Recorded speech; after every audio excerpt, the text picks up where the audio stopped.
चंट सास और चतुर बहू। सरोज और उसका बेटा कृष्णा मीतपुर गांव में रहते हैं। कृष्णा हमेशा अपने काम में व्यस्त रहता है और सरोज की तबीयत भी खास ठीक नहीं रहती।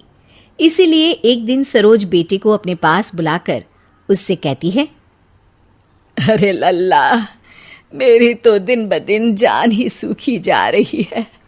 अब मुझे अकेली से घर का काम नहीं होता। इसमें फिक्र की क्या बात है माँ, आज ही नौकरों को काम पर लगा देता हूँ। ऐसा बोलकर कृष्णा वहां से चला जाता है और 2 नौकरों को घर में काम पर लगा देता है। जिसके कुछ दिन बाद सरोज एक बार फिर कृष्णा से बात करते हुए उसे कहती है, अरे तू तो बड़ा भोंदू है। नौकर चाकर ठीक है, लेकिन मुझे इस घर में बहू चाहिए बेटा। अब जैसा आपको ठीक लगे माँ। कृष्णा के हामी भरते ही सरोज लड़की ढूंढना शुरू कर देती है और कुछ ही दिनों में शहर की अंकिता के साथ कृष्णा की शादी हो जाती है। शादी के अगले दिन से ही अंकिता घर का सारा काम संभाल लेती है। माँ, लो आ गई तुम्हारी बहू। अब इसके हाथ में तिजोरी की चाबियां थमाकर तुम आराम ही आराम करो। चाबियां? पर इसे चाबियों की क्या जरूरत बेटा, सब घर में ही है, जो चाहिए मुझसे मांग लेगी। अरे तुम कब तक सारे काम का बोझ अपने सर पर लेकर घूमोगी? आराम करो और फिर जो भी बात हो अंकिता को कह देना।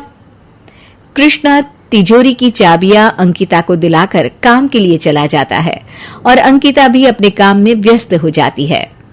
अरे वारी, घर में आते ही मेरी चाबियां हथियाली, आगे न जाने क्या गुल खिलाएगी। इसे दिखाना पड़ेगा कि सास कौन है और बहू कौन। सरोज बाजार का बहाना कर घर से निकलकर सीधा अपनी सहेली बिमला के घर पहुंचती है, जहां वो बिमला के बेटे से सारी जायदाद के नए कागज अपने नाम पर बनवाकर अगले दिन उन्हें कृष्णा के सामने रख देती है। बेटा, तेरे पापा हमें छोड़कर जाने से पहले मेरे नाम का एक खेत छोड़कर गए थे। जब मैं तेरे नाम करना चाहती हूँ तो जरा इन कागज पर हस्ताक्षर तो कर दे। माँ की बात मानते हुए कृष्णा पेपर बिना पढ़े उन पर हस्ताक्षर कर काम पर चला जाता है। जिसके जाते ही सरोज सीधा अंकिता के पास जाकर उसे कहती है, बहू चल, तिजोरी की चाबियां मेरे हाथ में थमा दे। पर माँ जी, वो चाबियां तो। क्या तो है? ये घर और बाकी सारी जायदाद मेरे नाम पर है। अगर तुझे इस घर में रहना है तो चाबियां मेरे हाथ में थमा दे। और हाँ, मैंने नौकरों को काम से निकाल दिया है, सीधा जाकर काम पर लग जा। अंकिता बिना कुछ बोले तिजोरी की चाबियां अपनी सास के हाथ में पकड़ाकर काम पर लग जाती है। शाम को जब कृष्णा घर वापस आता है तो अंकिता की पसीनों में बेहाल हालत देखकर हैरानी से उससे पूछता है, अंकिता, ये क्या हाल बनाया हुआ है? दोनों नौकर कहाँ है? माँ जी ने सबको काम से निकाल दिया। पर माँ ऐसा क्यों करेंगी? कृष्णा के पूछने पर अंकिता उसे सरोज की कही सारी बातें बताती है, जिन्हें सुनकर कृष्णा सीधा अपनी माँ के पास जाता है। माँ, ये क्या तमाशा लगा रखा है? आपको जायदाद चाहिए तो रखिए, वैसे भी ये सब आपका ही है, लेकिन अंकिता के साथ नौकरों जैसा व्यवहार करना सही नहीं। चुप कर, ये मेरा घर है, यहाँ सिर्फ मेरी बात चलेगी और तेरी बहू को तो मैं कभी अपने घर पर कब्जा करने नहीं दूंगी।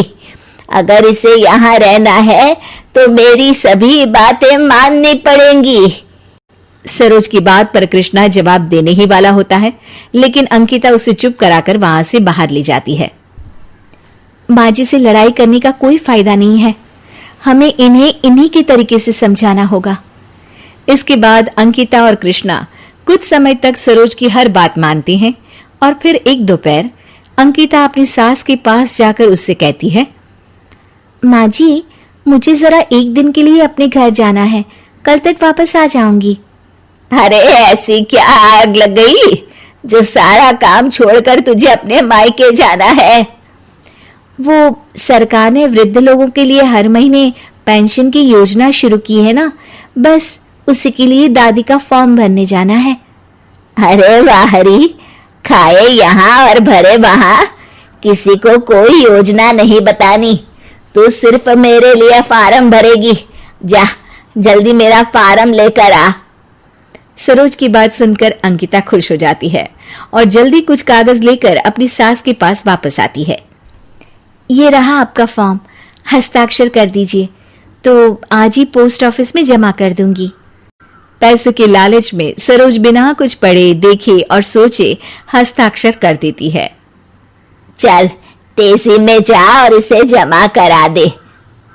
नहीं माँ जी, आपकी सेवा करना मेरा फर्ज है, लेकिन अब से मैं आपका कोई हुक्म नहीं मानूंगी। है तेरी इतनी हिम्मत के मुझे मना किया? भूल गई? मैं तुझे अभी घर से बाहर निकाल कर खड़ा कर सकती हूँ।